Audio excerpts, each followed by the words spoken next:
Good afternoon, everyone, to another exciting episode of BWHR Voices. Today, we have with us Mr. Prashant Khullar, CHRO Ecom Express. So, we welcome you on board. It's a pleasure for us to be speaking with you and for you to be taking out time for us for this such an enthralling discussion that we're going to have just now. Thank you, Sugan. It's a pleasure. Thank you. It's a pleasure to be here. Same here, sir. Also, for those who want to know what is our topic of discussion today, so each week, twice we come out with these series and discuss very enthralling HR-centric topics.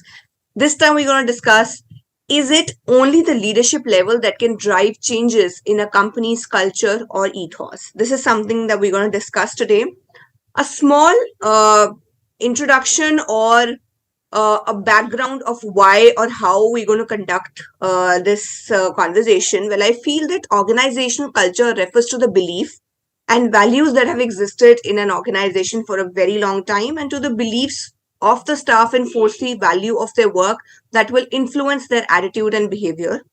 Administrators also feel that they can adjust to the leadership behavior to accomplish the mission of any organization, and it further influences the employee's job satisfaction. It is therefore essential to understand that the relationship between organizational culture, leadership behavior, and job satisfaction of employees, that's fairly an important aspect when you have to run an organization with number of people. So while experts believe that it isn't necessary that only people at the CXO level can drive change. But let's see what Mr. Khullar has to say and what he can add to the conversation. So, sir, my first question to you, according to you, can leaderships alone or solely be responsible for driving changes in a company's culture? Or does it require collective effort from employees, including, labor unions, for an example, to bring about meaningful changes? Sugan, thank you for asking that question and a very powerful question, I must say. Few things that come to my mind when you ask this, a few words, in fact, are distributed leadership, empowerment, are some key things that immediately come to my mind. And let me explain this. I think we're living in an age now which started a little before when COVID came, and it's only speeded up after that. The age of co-creation. Gone are the times when a group of people could really set an agenda for what the culture needs to be, or what the ethos of the company needs to be, or the role everybody is going to be playing in the company. Today, with the kind of young workforce India as a country is experiencing, all companies today are experiencing, people have a lot more to offer. If I go back 20 years in my career, I think the relevance of knowledge, let me put it that way, or the availability of information was far limited than what the younger generation or what people have access to today. So today, capabilities are far greater than what they were 20 years ago within the same set of experience or age bracket. The desire to contribute is a lot more. We're living in times where people want a voice. We're living in times where people feel they have so much more to contribute and want to be part of the decision. So, frankly, if you ask me, my personal view is there's not much of a choice today that can it be top driven. The answer is no. Leadership solely cannot be responsible for it. But I think leadership can play a very important role by empowering people, by giving people space. When I say space, space in the mind, space in the work environment to be able to express themselves. The more they're allowed to express themselves, the more they have to contribute. And that is how, the entire, whether it's the organization culture or whether it's the ethos of the company, the values of the company, they take shape. And that can only happen when the two come together and co-create. Because some, if you see the baby boomer generation or the generation X after that, the generation Y, there is so much unlearning personally I've had to do over the last few years in terms of what leadership is all about today. Leadership is not just about setting direction. Leadership is about uh, getting people in, creating what I call a thinking environment, for people at any level to be able to contribute and set direction themselves. Today, I think as leaders, what we need to drive is accountability, and not give specific instructions. So more than direction, it's the accountability we're looking for. Let people set direction, let people set timelines. Let's focus largely on quality. So it's two-way today. Leadership cannot do it alone, and the more we co-create, the more organizations will benefit. Very rightly, Mr. Kuller, you've said that, alone today leadership cannot thrive. You need the onus of your employees as well as people from, help from people from other segments as well to actually drive that change, because it is not unilateral in a position that we see leadership today. Leaders also at some point in time today need mentors. Earlier leaders themselves were considered mentors to many employees at a lower end, but today leadership also needs mentoring on how to lead a company at a certain level, of course, at the CXO level. According to you, what are some of the potential risks, or we would say negative impacts, of relying solely on leadership to drive changes in company culture, and how can these be mitigated or addressed? Because there is already a preconceived notion that when it comes to the ethos or when it comes to the vision of the company, you straight away go to the leadership, while you never know they might also be new into this realm and they might also be understanding. But then our focus always goes directly to the leadership. Now, how to address this challenge, and what are the negative impacts today of, facing this challenge within an organization? Thank you. Again, a wonderful question. Let me tell you, the first thing that comes to my mind, so when I look at a risk, is I think organizations, will end up just delaying our own growth if it is top driven. And when I say delaying our growth, today's generation has so much more to offer. Like I said before, if it's traffic which is headed just one way, we're not allowing people to think. People will not be comfortable challenging us.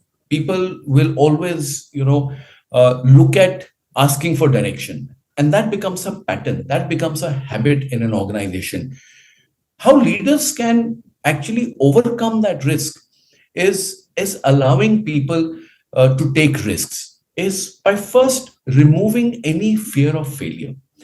Today, whether it was 10 years ago or 2 decades ago, perhaps, fear of failure is what holds people back from trying new things, from sometimes even opening their mouth in meetings, fearing that I will be judged if my idea is not good enough. I may lose the plot. That's something we need to be extremely mindful of. That's something we need to remove. Create an environment where everybody is treated as an equal. One of the ways to do that, and let me tell you from a personal experience, as much as I benefited by some great mentors through my career, I think I'm benefiting even more today by something what today the world calls it as reverse mentoring. Today, after about or close to 25 years of experience, I am being mentored by people who are possibly 25 years old themselves. And let me tell you, the learning that I'm getting is just outstanding. And this is not learning limited to a tech skill. Of course, I take pleasure in the youngsters in my team coming and helping me with things that I don't know. I just tell them that show me once, demonstrate it for me, and I'll do it myself. But the way they think. So as much as some of the technical things, the way they think, the way they approach issues is how the reverse mentoring is helping me. If today I get a certain direction from my board members, this is the direction in which we want to move, or this is how we want to look at the people agenda for the organization. I feel very confident to bring that discussion to the team of people. I'm extremely fortunate to have an extremely competent HR team over here, where people today are thriving to contribute. And when you have that energy in people to contribute, because you've set systems where people are not scared to share their feedback, people are encouraged today to be reverse mentors to the leadership. Uh, they they play an equal part. They don't hesitate, and the ideas which therefore come to the table, let me tell you, are far more fresher. It's not, let me again repeat, it's not old wine in a new bottle. It's wine that one has never tasted before, because the limitations in their mind hardly exist. After some experience, what happens is one is careful, of treading a path that, uh, one may have made certain mistakes in the past, and you somewhere carry a certain amount of baggage that it didn't work at that point of time. Let me try it in a different way, or let me be a little Right. more careful. uh, when you involve people, at every level, especially bottom up, they're not scared of taking risk. When Hmm. you give them that assurance, the ideas that they come up with, uh, sometimes may seem maverick to us, but what we need to understand is, when you take those ideas to the shop floor, the buy-in I've seen is far greater, because Okay. they represent a larger part of the population in the organization today. And I'm sure many HR leaders will agree with me, where maximum of the workforce, is possibly between the age group of 25 to 35. And when you involve that mindset in your decision making, in your policy making, chances of acceptance are far greater at the shop floor than when just a few group of people with possibly 100 or 150 years of experience put together can come up with. It's heartening to see that people at leadership level are open to taking challenges as well as learn from people who are just at the age of their experience. You rightly said that you might have completed over 2 decades into working, but then you're getting to learn from somebody who's barely 25. So the top down approach or the bottom approach shouldn't be a matter of concern when it comes to learning. you know and it is not just tech that is enabling more and more Gen Zs into the organization. It is actually a fresh perspective as well. Correct. If I may ask, whom do you consider as a mentor at this age? Whom do you think has been giving you mentoring lessons or for you to thrive better into what you're doing today? So whom do you consider as somebody that you look up to?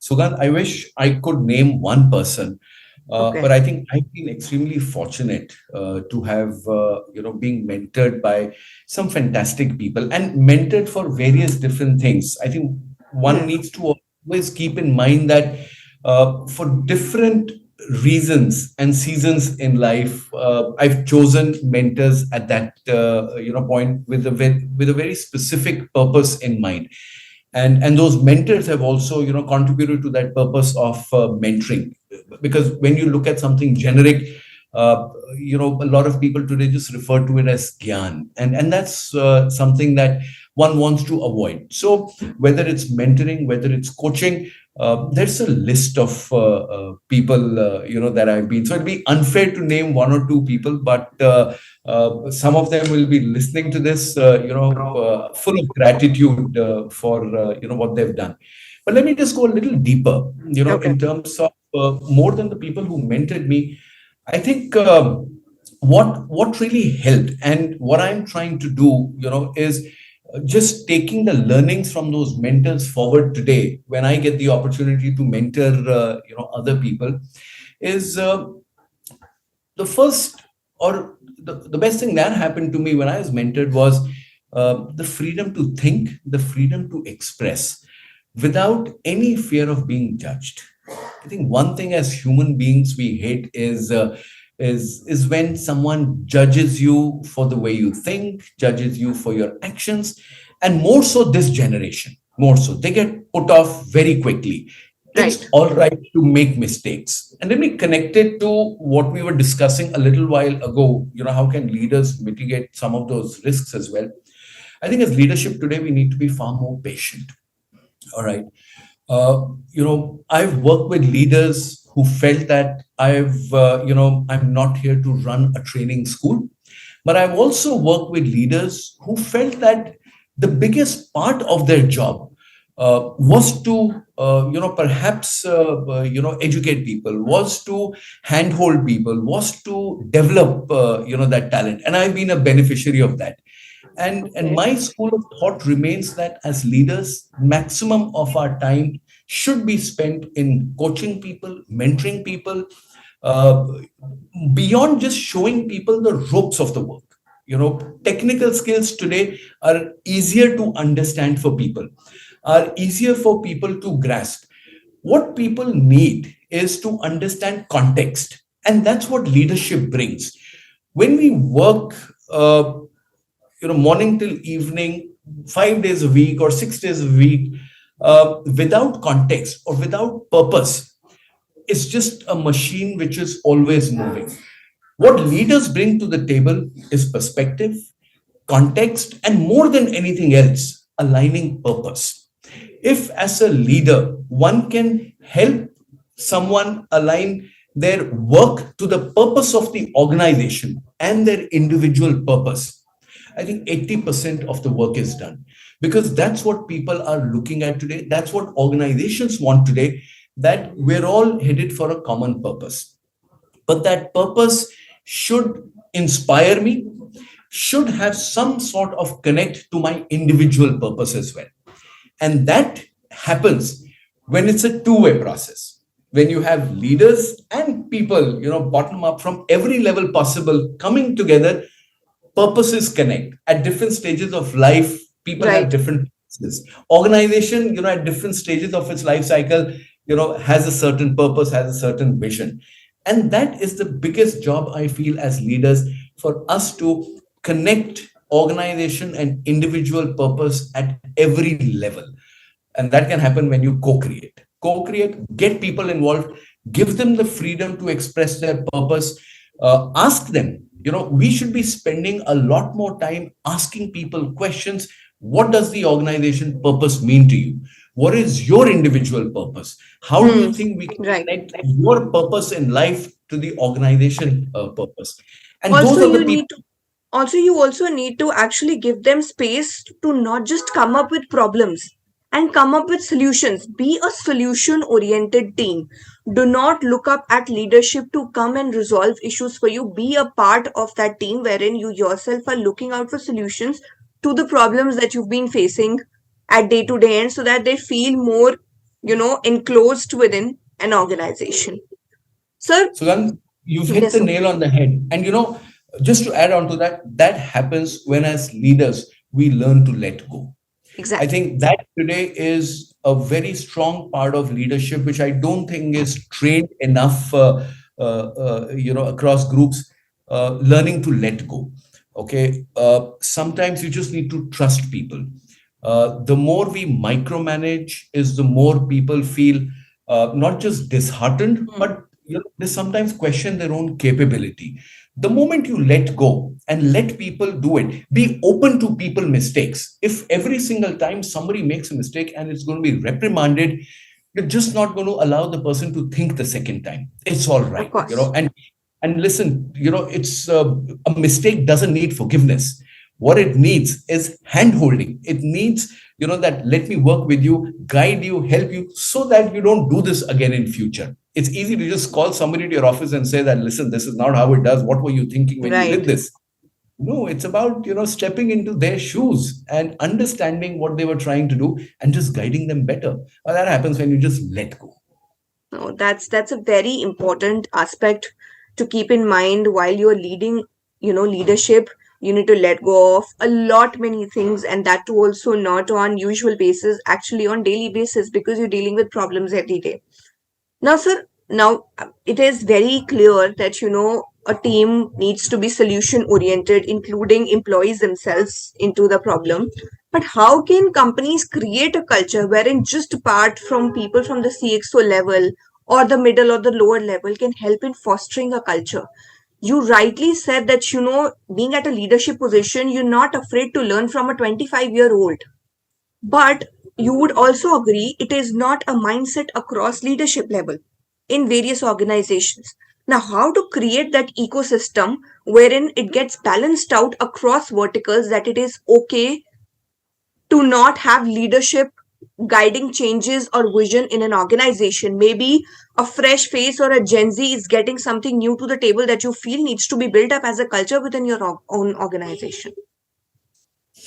Thank you, Sugan. And I think this is where, in my mind, I think some orthodox practices. I don't know if orthodox is the right word, but Old school, you practice. could I say, think but then old that is school still or relevant today.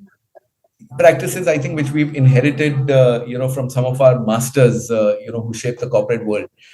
Uh, as much as I'm a believer of allowing various leaders to try, to experiment, that don't get fixated on a particular leadership style, always keep an open, agile mindset to keep learning. Try and be a better leader the next day. If you find something doing better or different, there's no harm in trying to adapt yourself to that style. I think the more we remain rigid that, well, this is the kind of leader I am, or this is how I've always operated, it'll just go against us at some point of time. So first, just keeping that open mindset to learn from each other and trying to do something new. But more importantly, I'm a strong believer of systems. I think uh, to have anything consistently working across the organization, you need to have a good system in place, and for that you need to encourage system thinking. So it's not just a pocket of excellence, it's not just a handful of leaders who demonstrate a certain behavior.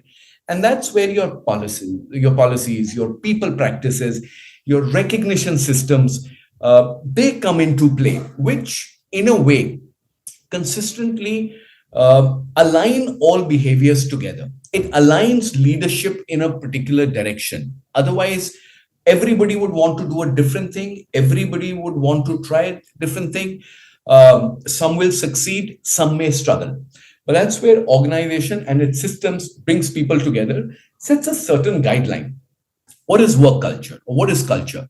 It's those, the way I define a work culture as, when you behave in a certain manner, when you act when nobody's looking. To me, that is, a work culture. And that work culture really can, uh, it can be assimilated together when there are certain guidelines, when people know that the more of a certain behavior is what I'm expected to do, and certain behaviors, I may be required, but as less as possible. Am I more a coaching leader, or am I more a reprimanding leader? Am I more a leader who seem to be helping people develop, or am I somebody who's constantly giving instructions? That is where systems come in play, where your reward systems, what are you apprising people for at the end of the year, or in a quarter or mid-year, when you're assessing people for performance? Are you also assessing people for behaviors? Are your values ingrained into the system when people think? That, I think, is very important. And the more organizations do that through systems thinking, uh, Mhm. I think it'll be far easier to get both groups together, and especially encouraging bottom up thinking. So, can you share certain examples of companies that have successfully driven changes in the culture through other collaborations apart from leadership, with inputs from, let's say, unions, and, what lessons can be learned from those experiences? Not specifically unions, but, you can quote other examples also. You can quote Ecom also if you feel there is an example or an anecdote worth sharing with the kind of discussion that we're having today. I think two organizations that come to my mind. The first, of course, is Ecom Express, and let me tell you what I've experienced. In the organization is a lot of what I have just shared with you. Mm-hmm. Over this discussion we are having today. But I think if I was to put it, in a few points sharply, the first thing is it's just the sheer office design and structure. All right, where today, if you see anybody who's in office over here, we have a lot of getaway places where Okay. people have spaces, very nice modern spaces to sit together, to get into a discussion. There are more open discussion areas than there are meeting rooms, or a cabin culture, or people are bothered by who sits where. So the first thing is, the organization has let go, or of any traditional practice of Okay. hierarchies. Yeah. Today, people are free to move around, express themselves. This is one of the rare places I've seen where there's what we call a fun zone right in the middle of the office. All right. So if the office is Okay. this, right in the middle, there's a pool table, and it's not enclosed. So people could be playing in the middle of the day, and noise coming everywhere. But that's the kind of fun environment we want, where people are free to express themselves. Second, I think it's very open leadership culture. We have a Okay. young leadership team, which is encouraged all the time to listen to people. One of the core things that I've experienced over here is a team of leaders who have excellent listening ability. They Okay. provide ample time for people to speak. I've rarely come across anyone who wants to butt in, or share his or her point of view. People here listen more than speak. That's one thing I think which makes such a huge impact. People at all levels over here are involved in what we call thinking, or discussions, which is a lot beyond brainstorming. If people have ideas, we want them to take ownership of those ideas. We want them to take those ideas forward. Your job doesn't end with just sharing an idea.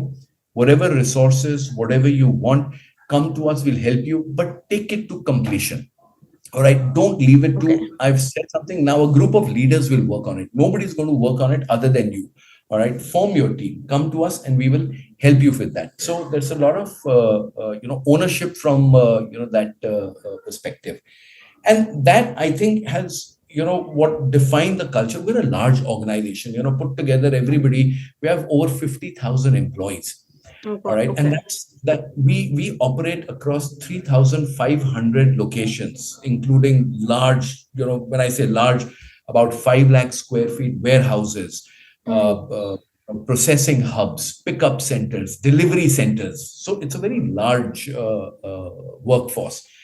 And for a workforce like that, I think it's important when you let certain things be decentralized. And that is Mm-hmm. the beauty of the place here, where we allow that empowerment to our regions to do what they think is right over there. We give them the assurance we're here to guide, but we're not here to dictate. We're not here to Of instruct what is course. to be done. We're here to support your decision.